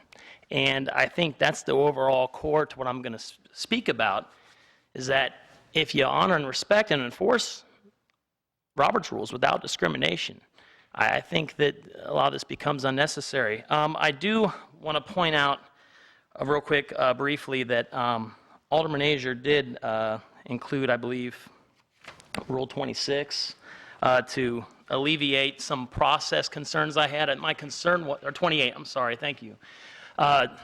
In regards to an alderman wishing to request information about potentially creating a new ordinance, I felt that, if you obviously have to go through city staff and the city attorney to get proper legal advice to such, that the only thing I was requesting was that there would be the ability to receive a verbal update at the meetings. I know we can get verbal updates at the side, but there may be constituents or such that concern about some of these ordinances. I've heard a variety of ideas that we could also use that as an educational tool to discuss with our constituents, the update of potential ordinances that may be coming down that certain aldermen may support. I do want to bounce off here Alderman Van Buskirk's point about Rule 20. That's something I did have dialogue with prior to this meeting. It's something that concerned me. I do feel if a Board of Aldermen's member, I guess his or her silence should not be counted as the affirmative. In fact, I'm having a hard time in my memory wondering where that's ever been the case. So that's a great deal of concern to me, and it's something that I do think needs to be addressed, that their silence should be considered an abstention, not as the affirmative. I also share Ms. Emerson's concern about Rule 11. I don't think any mayor should unilaterally have the authority to remove a Board of Aldermen member. Now, there may be safety concerns, emergency concerns. Well, then if that's the case, those need to be defined more detailedly to be ironclad. Secondly, I thought that's what a sergeant of arms was for, was to remove somebody if things were out of hand. And to be frank, if there's a certain alderman at my throat going at me, I really don't think that a verbal command from another board member, I think that's going to be too little too late at that point. But I don't know how effective that will be. I guess with a strong, sturdy voice. It may work on my track kids, but not here. Being said, I do think a sergeant of arms is for that very purpose. I don't see the Speaker of the House unilaterally having the ability to remove, a United States representative. I would like to see something along those lines. I think that's a necessary procedure, but some type of emergency motion, if you will, once the sergeant of arms has, controlled the situation to, you have a 2/3 vote on that. I think there is minority rights that do need to be protected in that, and I think we need to do everything to ensure that. You would hope, and obviously this may not have been the case in the past, that, the folks that are elected represent our respective wards and the entire city of Raytown can handle this position with maturity and class and dignity. I know that may not always be the case, but I do think there should be a process for such that does protect minority rights. That's something that I'm very concerned about. But again, back to my original point, I do think if Robert's rules is enforced, consistently, I think it can alleviate a lot of these concerns. But I do appreciate the time that's been taken. I know it's been a lot to write a lot of this and to provide these sets of guidelines. I'm not necessarily against having guidelines. I think that's necessary. But I am a supporter of Robert's Rules. I think it's universal, and I think it works, and I think if we enforce it correctly, it will work here. If it's good enough for Raytown or other cities, it's good enough for Raytown. And I will yield my time. Thank you. Thanks, sir. Mr. Kramer. Well, first of all, I'd like to start out, I don't see anything written in there about Alderman Van Buskirk's bad jokes, but no, no, anyway. You're out of order, sir. Yes, point of order. Anyway, I'm personally, I don't, of course, haven't been a member of this board for 7 years. Historically, what I've seen from boards and from observing boards that have been elected while I've been a committee member with planning and zoning and tax increment financing is typically everybody's got board experience and to a degree has a loose understanding of Robert's Rules of Order. And my question would be, is this a spirit of the law thing or a letter of the law thing? I mean, how strictly are we planning on abiding by it? It seems to me that we've got ordinances in place that dictate to us how to run a meeting, and I don't know that a change of how we do things is really in order. It's kind of like having a gun law on the books, and then you have a instance that happens and creating a new gun law because it will make people feel better. And, you know, if you've already got something in place and it's worked for this period of time, why change it?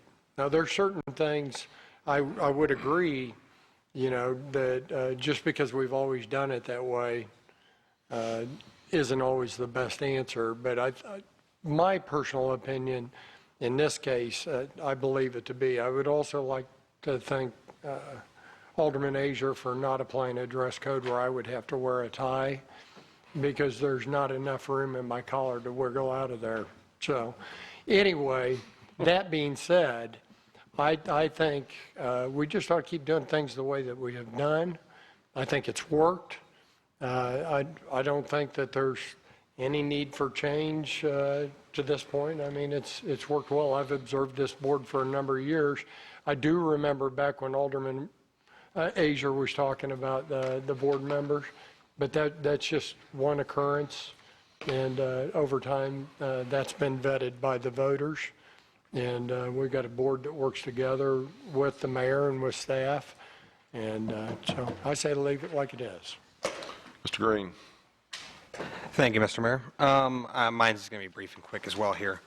Just simply put, first thing first, just a few more, I guess, markings that I've written down that I kind of want to comment on that have happened today. Really, I think what a lot of this comes down to me for is sadly just broad language. And I mean, you know, of course, like Alderman Azier was saying, you know, we're not saying that we should, the mayor, the presiding officer should be able to throw somebody out or anything. And of course, that's not the intent. The problem is, though, that people will interpret things differently. And so that's why you need, I think that before we can have a much more, you know, before we can vote on this something, we need to minimize a lot of that broad language and define those situations like the other Alderman Green was talking about earlier. Secondly, as Alderman Kramer and Alderman Emerson both brought up, I am not for a dress code. I think that if you're wanting to come up here in a ripped up T-shirt and jeans, that's your prerogative. I don't think your voters or your constituents are going to like that you're doing that, but that's your prerogative. I will say Robert's Rules of Order has effectively run meetings for a long time, and that's because the purpose of Robert's Rules is simple. It's a way to effectively run meetings while protecting the rights of the minority group, whoever that may be, while also basically protecting them from the tyranny of the majority. And I mean, Hamilton understood that, our founding fathers understood that, and I think that's very, very big, that we essentially have to understand that in order to minimize the threat of tyranny of the majority, that we have to minimize broad language in every single way possible if we are to adhere to some guidelines. Thank you. Mr. Lightfoot. Well, I'm just going to make some comments that aren't in-depth as some of these others. I can say that I think guidelines for a newly elected official would be helpful. I think it would help a lot of people. I know when I first got elected, I had a lot to learn, and I think most people do. I did attend the newly elected officials training in Jeff City, which most people do, but not everyone. Some people have experiences that already, give them a lot of knowledge from other instances. But I do think some guidelines, just to be a helpful tool for a newly elected official, would be great. I definitely don't want to take the rights against, away from anybody. I do agree with a lot of the things that Alderman Van Buskirk spoke to. Him and I are on the same page quite a bit there. In addition, though, we've got to be careful. Certain things, and Ms. Emerson, that you spoke to, I agree with, but other things we got to be careful with. Some things may seem right or wrong to us, but that may be an interpretation. And one example you gave was Mayor Pro Tem shall be able to vote while is employed as presiding officer and also to break a tie. That's the way it is right now. That's not a new rule. That's the law. I mean, we currently work under that kind of rule. So things like that are in here are actually already the case. So there's quite a few instances in there that are that way. But I do agree with things as a guideline, just as a helpful tool.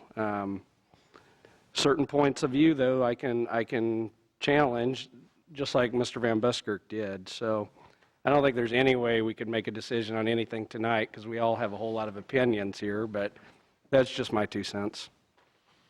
Mr. Mock? You're yielding to Mr. Van Buskirk, Bill? Okay. 5 years ago, in fact, myself, Mr. Lightfoot here, and Mr. Van Busker, we were all green 5 years ago. We did attend the MML, and we did receive conduct of council meetings, the procedures, okay? I do understand today, with the newly elected, it'd be nice to, 5 years ago, to had guidelines, we never had them. It was quite a feat. But to get down to the order of business, basically is to, I like to say, leave it alone. The only thing I can think of in the order of business is committee reports and alderman reports about the city. If we want to say something about the city, we should be able to say something about some type of event, anything going on throughout the city, anything on awards, what's going on. I think that'd be great.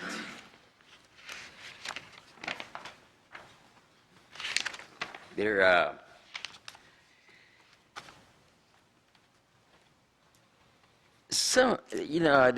sometimes disruption by some of us while other aldermen are speaking, whatever.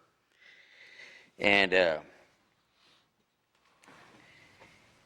I think that's something that we really need to watch. It's one thing. And another thing, the affirmative vote, that one was hard to figure out. When you abstain, but it's still an affirmative vote, I didn't quite agree with that at all. But other than that, that's it. I'll keep it short too, so that's all. Mr. Van Buskirk, back to you. Thank you. As Mr. Mock had stated, this is something that I got 5 years ago when I came on board. It's something that I have utilized quite extensively over that period of time, along with Robert's Rules of Order and in trying to better acquaint myself with those. But I think, and this, what it says is conduct of council meetings, and it was published by the MML. And there's an interesting statement in the foreword on this from the executive director there, which states, although a councilman's work is not solely confined to council meetings, he does spend a great number of hours in council chamber pondering the affairs of the city. Certainly, any method that can be used to decrease the time spent in such meetings while making them more productive should be helpful to the members of the municipal governing bodies. This publication outlines a few of the procedures that have worked successfully in cities, towns, and villages and attempts to pinpoint the common causes of confusion and frustration encountered in meetings. Not all the suggestions will work in every municipality. Each governing body develops its own style of conducting meetings, and as long as a method works, it should be continued. However, it may be a benefit even for a successful Board of Aldermen, or says board or council, and Board of Aldermen in our case, to periodically examine its method of conducting meetings to determine whether everyone is satisfied, council members, administration, and the public. So anyway, I think a set of guidelines, especially for new aldermen coming on board, I think it would be good. It would be helpful. Does it have to get into this much detail? Maybe not. But there are certain things that I think that would certainly be helpful to new aldermen coming on. I know this was helpful to me, and I've used it as a guideline. Again, I think we need to be careful about setting rules, but to have a set of guidelines that can be given to aldermen to utilize, I think, could be beneficial, not only to the new aldermen coming on, but to all of us, and to refresh our, just to refresh us as to what guidelines we need to be using and how we should be conducting ourselves if we get out of the perimeters where we should be.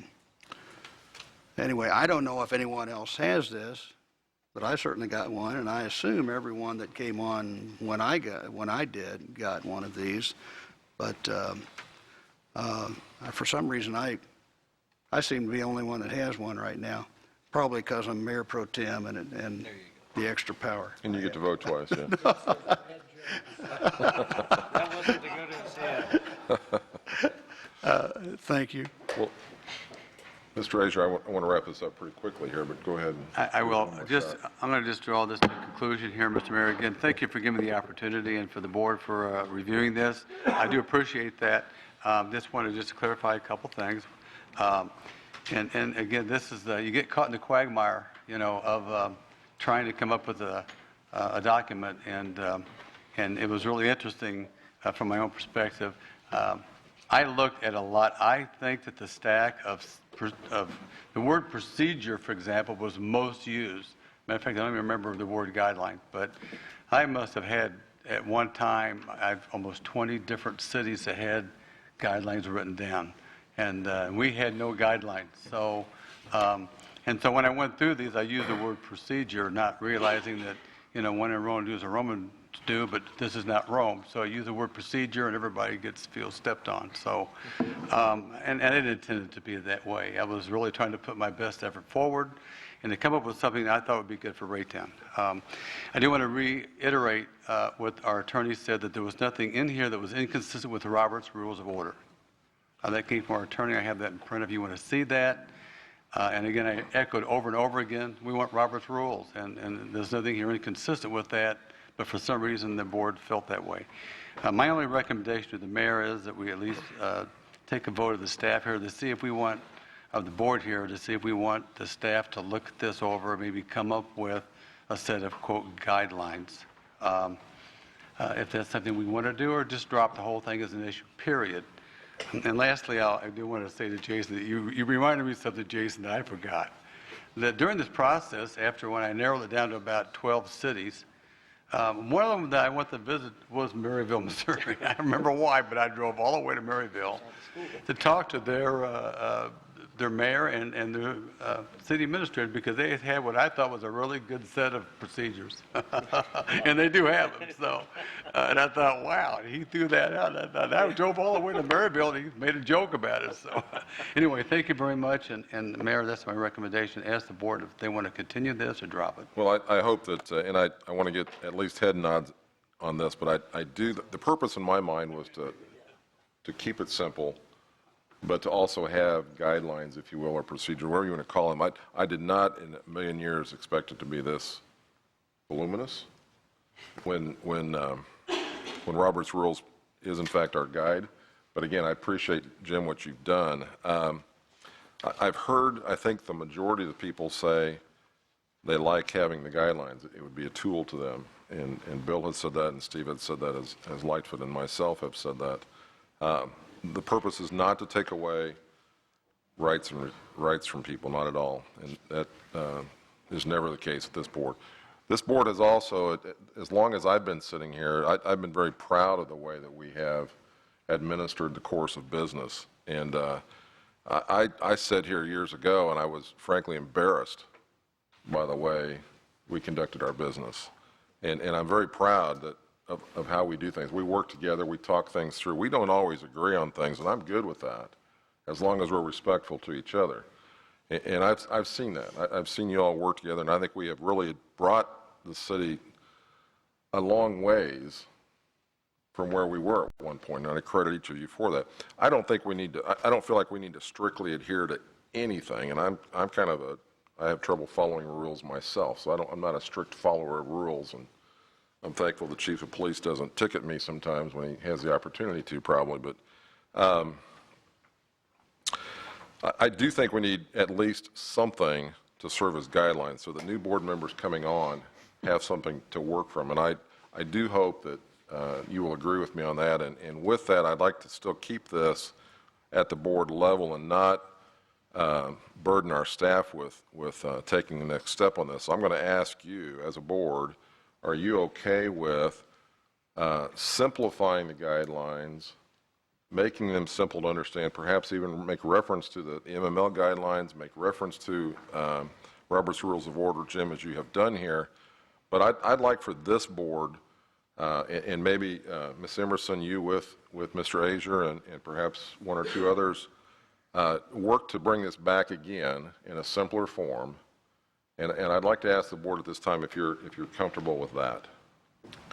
Mayor Bauer. Heads nodding, or do you want to go ahead and? I think we do have our guidelines. It's Robert's Rules of Order. I really don't feel comfortable or want to burden city staff with trying to make a guideline. I think what the MML has handed out could also be used as guidelines, and those could be guidelines for future use. Maybe we could make some more printing of that. I think I do appreciate all the work that went into to everybody here, but I think if we're, like I said, I don't think it's not broke. So I think there's not much sense in burdening city staff. If that's what you're meaning by there, yes. I'm not wanting staff to deal with this. Okay. I want this board to, amongst ourselves, talk about our guidelines, our procedures. I do think it needs to be much simpler and more to the point. So I don't, but I think we need to have it. That's my own suggestion. Mr. Van Busker? I agree with you, Mr. Mayor. I think a set of guidelines would be beneficial.